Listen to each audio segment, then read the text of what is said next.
الله من الشيطان الرجيم بسم الله الرحمن الرحيم বৃহত্তর রাঙ্গুনিয়া জাতীয়তাবাদী forum Oman কেন্দ্রীয় কমিটির উদ্যোগে সাবেক প্রধানমন্ত্রী ও বিএনপির চেয়ারপারসন বেগম খালেদা জিয়ার রুহের মাগফিরাত কামনায় দোয়া মাহফিল অনুষ্ঠিত হয়েছে। বৃহস্পতিবার 1 জানুয়ারি রাতে ওমানের রাজধানী মাস্কেটের একটি রেস্টুরেন্টে এই দোয়া মাহফিলের আয়োজন করা হয়। অনুষ্ঠানে বেগম খালেদা জিয়ার আত্মার মাগফিরাত কামনা করে বিশেষ দোয়া করা হয়।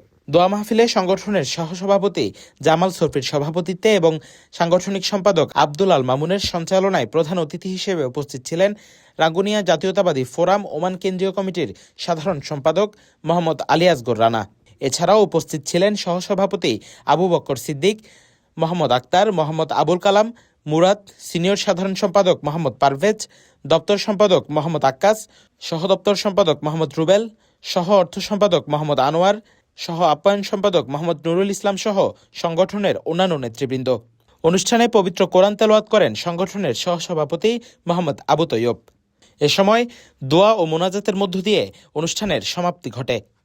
বাংলাদেশের আপসী নেত্রী, তিনবারের সাবেক প্রধানমন্ত্রী, মাদার অব ডেমোক্রেসি মরহুমা বেগম খালেদা জিয়ার রুহের আত্মার মাগফিরাত কামনা উপলক্ষে আজকের দোয়া মাহফিলে আমাদের মাঝে উপস্থিত আছেন বৃহত্তর রাঙ্গুনিয়া জাতীয়তাবাদী ফোরামের সম্মানিত সাধারণ সম্পাদক এবং বৃহত্তর রাঙ্গুনিয়া জাতীয়তাবাদী ফোরামের সকল নেতৃবৃন্দ।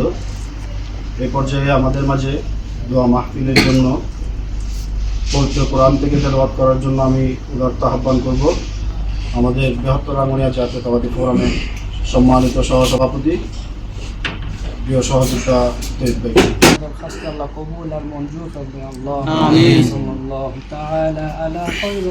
রাঙ্গুনিয়া প্রতিনিধির পাঠানো তথ্যচিত্রে news desk, CTG post, Chittagong.